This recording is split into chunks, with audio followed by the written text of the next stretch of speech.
नमस्कार, myself Jagna Nar, Assistant Professor Zoology, government J Yoganandam Chhattisgarh college Raipur. आज जिस टॉपिक पे हम चर्चा करेंगे वो BSc part 1 second paper unit 3 से रिलेटेड है। बर्ड्स आर ग्लोरीफाइड रेप्टाइल, पक्षी उन्नत सरीसृप हैं। एक सदी पूर्व हैक्सले ने यह कहा कि पक्षी जो हैं वो उत्कृष्ट रेप्टाइल्स हैं या ग्लोरीफाइड रेप्टाइल्स हैं। ऐसा उन्होंने इसलिए कहा क्योंकि पक्षी के जो पूर्वज हैं वो रेप्टाइल्स के पूर्वज से काफी निकट संबंधी थे, उन्हीं के जैसे समानता रखते थे। और अगर हम इनको देखें तो पक्षी जो है वो शारीरिक संगठन में रेप्टाइल्स की तुलना में काफी श्रेष्ठ है, उससे उन्नत है। पक्षियों को अगर हम देखें तो इनका तुलनात्मक अध्ययन रेप्टाइल से करने पर एनाटॉमिकल, एम्ब्रियोलॉजिकल और जीवाश्म में पक्षी जो है श्रेष्ठता को प्रदर्शित करते हैं। फॉसिल्स रिकॉर्ड अगर हम देखें आर्कियोप्टेरिक्स का, आर्कियोप्टेरिक्स जो है वो रेप्टाइल्स और एविस ये दोनों के मध्य की कनेक्टिंग लिंक्स के रूप में जाना जाता है। आर्कियोप्टेरिक्स में हमें बहुत सारे कैरेक्टर जो हैं वो पक्षियों से सिमिलर दिखाई देते हैं, साथ ही बहुत सारे कैरेक्टर में वो रेप्टाइल्स के सिमिलर है। यहाँ हम डायग्राम में इसकी स्टडी करें। ये आप देख रहे हैं डायग्राम में आर्कियोप्टेरिक्स लिथोग्राफिका इसका पूरा नाम है। आर्कियोप्टेरिक्स जो है वो लैटिन वर्ड है जिसका अर्थ होता है ओल्ड फेदर। लिथोग्राफिका ये लिथोग्राफिक लाइमस्टोन में फॉसिल जो है वो प्राप्त हुआ था, इसलिए इसको लिथोग्राफिका कहा जाता है। इसमें अगर हम टेल रीजन को देखें तो टेल रीजन जो है पूरी तरह फेदर से कवर है, जो कि वर्तमान में पाए जाने वाले पक्षियों के कॉर्डल फेदर के सिमिलर है। वैसे ही इसमें विंग्स पाए जा रहे हैं और ये बाइपेडल लोकोमोशन कर रहा है, मतलब इसके जो फोर लिम्ब है वो विंग्स के रूप में रूपांतरित हो गए हैं और पक्षियों में भी फोर लिम्ब विंग्स के रूप में रूपांतरित हो गया है। हेड रीजन पक्षियों के जैसा ही है, यहाँ पे बड़ी सी आई दिखाई दे रही है। इनका जो जॉ रीजन है वो बीक के रूप में परिवर्तित हो गया है। पक्षियों में भी जबड़ा जो होता है वो बीक के रूप में परिवर्तित हो जाता है और बीक को अगर देखें तो वहां पे हमको प्रॉपर नॉस्ट्रिल भी दिखाई दे रहा है जैसे पक्षियों में दिखाई देता है। इसके साथ ही साथ अगर हम इनका लेग्स देखें तो टांगे जो है वो पक्षियों के जैसी ही है।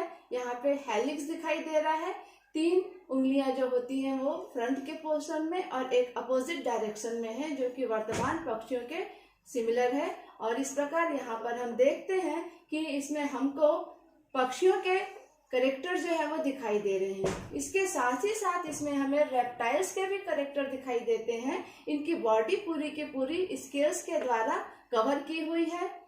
यहाँ बीक को देखें तो इसमें टीथ पाए जा रहे हैं, थीकोडॉन्ट टीथ होता है इसमें। इसके साथ ही साथ इसका लेग्स देखें तो इसमें भी हमको स्केल्स दिखाई दे रहे हैं रेप्टाइल्स की तरह। टेल रीजन जो है वो काफी लंबा है, जैसे पक्षियों में नहीं ना हो करके रेप्टाइल्स में होता है। ये टेल रीजन जो है वो 20 वर्टिब्री से मिलकर के बना हुआ है, जो कि रेप्टाइल्स के सिमिलर है। इसके साथ ही साथ इसमें पक्षियों में पाए जाने वाला फर्कुला बोन भी हमको दिखाई देता है, बट टेल रीजन की वर्टिब्री जो है वो पूरी की पूरी सेपरेट होती हैं, जैसा कि रेप्टाइल्स में हमें दिखाई देता है। तो ये आर्कियोप्टेरिक्स जो है वो रेप्टाइल्स और एविस दोनों के मध्य की संयोजक कड़ी के रूप में है और यह इस बात को साबित करता है कि रेप्टाइल्स में ही धीरे धीरे परिवर्तन हुए और वो एविस के रूप में, पक्षियों के रूप में बदल गए। रेप्टाइल्स के जैसे ही पूर्वज पक्षियों के भी हैं। अब हम उन लक्षणों को देखेंगे जो कि पक्षियों में पाए जाते हैं और ऐसे लक्षण जो कि पक्षियों को रेप्टाइल से श्रेष्ठ साबित करते हैं। सबसे पहला है वार्म ब्लडेड। पक्षी जो होते हैं वो समतापी हैं और इसीलिए काफी एक्टिव होते हैं और ऊर्जावान होते हैं, जबकि रेप्टाइल्स को अगर हम देखें तो रेप्टाइल्स जो है वो असमतापी होता है और इसलिए वो सुस्त प्राणी है। Rapid locomotion due to flight. पक्षी जो है वो फ्लाइट करते हैं, इसलिए उनमें द्रुत गति से लोकोमोशन पाया जा रहा है, जबकि रेप्टाइल्स में ऐसा कुछ भी हमें दिखाई नहीं देता। फेदर्स, पक्षियों में फेदर्स पाए जा रहे हैं जो कि वास्तव में रेप्टाइल्स में पाए जाने वाले स्केल्स के ही डेरिवेटिव्स हैं, और स्केल्स का फेदर के रूप में परिवर्तित होना इनके प्रमोशन को दिखा रहा है। रेप्टाइल्स से ही आगे आपका एविस जो है वो विकसित हो रहा है, इसकी श्रेष्ठता को प्रदर्शित कर रहा है। Completely 4 chambered heart double circulation, पक्षियों में पूर्णतः 4 कक्ष में बटा हुआ हृदय पाया जाता है, साथ ही उनमें डबल सर्कुलेशन होता है। जबकि रेप्टाइल्स को देखें तो उनका वेंट्रिकल जो है वो सिंगल चेम्बर है, इसके प्योर और इम्प्योर ब्लड दोनों ही आपस में मिक्स हो जाते हैं, और पक्षियों में कभी भी प्योर और इम्प्योर ब्लड आपस में मिक्स नहीं होता, वहां पे डबल सर्कुलेशन पाया जा रहा है। 4 चैम्बर हार्ट डबल सर्कुलेशन ये क्लास मेमेलिया के सिमिलर है, और ये भी पक्षियों की श्रेष्ठता को प्रदर्शित करता है। रीनल सिस्टम अगर हम देखें तो पक्षियों में रीनल सिस्टम जो है वो वेस्टिजियल ऑर्गन के रूप में पाया जाता है, और रेप्टाइल में रीनल पोर्टल सिस्टम जो है वेल डेवलप है, और मैमल्स में देखें तो मैमल्स में रीनल पोर्टल सिस्टम जो है वो टोटल एब्सेंट है। तो पक्षियों में रीनल पोर्टल सिस्टम का अवशेषी के रूप में, अवशेषी अंग के रूप में पाया जाना इसकी श्रेष्ठता को प्रदर्शित करता है। पेटर लंग्स एंड एयर्स, पक्षियों में पाए जाने वाला लंग्स जो होता है अपेक्षाकृत काफी वेल डेवलप है, और इसके साथ ही साथ इसमें जो एयर सेक्स पाए जा रहे हैं उनके कारण इनकी कैपेसिटी रेप्टाइल्स की तुलना में जस्ट दुगनी हो जाती है। वॉइस, पक्षियों में एक प्रॉपर ध्वनि होती है और वो सिंगिंग भी करते हैं, जबकि रेप्टाइल्स में ऐसा कोई गुण हमको दिखाई नहीं देता। अगर हम डोमेस्टिक पैरट्स को देखें तो पैरट जो होता है वो प्रॉपर कम्युनिकेशन के कारण आपके क्वेश्चन का आंसर भी देता है, जबकि रेप्टाइल्स में ऐसा कोई ध्वनि हमें सुनाई नहीं देता। बेटर ब्रेन एंड सेंसेस, पक्षियों को अगर हम देखें तो उनका ब्रेन रीजन जो है वो वेल डेवलप होता है, जबकि रेप्टाइल्स में ये इतना डेवलप नहीं होता। पक्षियों में सेरिबेलम का पोर्शन जो है वो हाईली एडवांस्ड है, और इसके कारण फ्लाइट के समय ये मसल्स में प्रॉपर कोऑर्डिनेशन और बैलेंस को बनाकर रखते हैं। साथ ही सेंस ऑर्गन को अगर हम देखें तो इनकी आईसाइट और सुनने की प्रवृत्ति जो है वो रेप्टाइल्स की तुलना में कई गुना ज्यादा होती है। अगर हम पक्षियों को देखें तो ये हाइट में उड़ते हुए भी अपने फूड मटेरियल को जो कि लैंड पे रखा हुआ है आसानी से देख सकते हैं।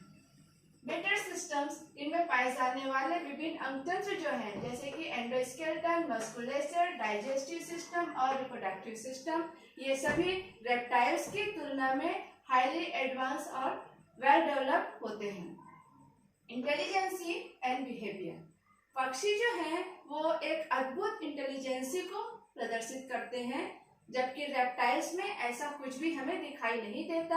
अगर हम एग्स की बात करें तो रेप्टाइल्स जो है वो अपने एग्स को नॉर्मल इन्वायरमेंटल कंडीशन में यूं ही छोड़ देता है, उसकी देखरेख नहीं करता। जबकि पक्षियों को देखें तो पक्षी जो होते हैं वो प्रॉपर अपने एग की देखभाल करते हैं, इंक्यूबेशन उनमें पाया जाता है, वो अंडों को सेकते हैं, और एग हीटिंग के बाद जो उसमें से चूजे निकल रहे हैं उनको भी वो प्रॉपर प्रोटेक्शन देने का कार्य करते हैं, और यहाँ तक कि वो अपने बच्चों को फ्लाइट की ट्रेनिंग भी देते हैं, जबकि रेप्टाइल्स में ऐसा कुछ भी हमें दिखाई नहीं देता। बिहेवियर, पक्षी जो है वो एक श्रेष्ठ बिहेवियर को प्रदर्शित करते हैं, उनमें पीरियोडिक माइग्रेशन पाया जाता है। आश्चर्यजनक रूप से वो विंटर और समर सीजन में माइग्रेशन को प्रदर्शित करते हैं। ये सारे कैरेक्टर जो हैं ये इस बात को साबित करते हैं कि पक्षी जो है वो उन्नत रेप्टाइल्स हैं, या पक्षी जो है वो ग्लोरीफाइड रेप्टाइल्स हैं। हेक्सले ने जो कहा कि पक्षी उत्कृष्ट रेप्टाइल्स हैं, वो बात इन सारे एक्सप्लेनेशन के कारण पूरी तरह से सही साबित होती है। Thank you.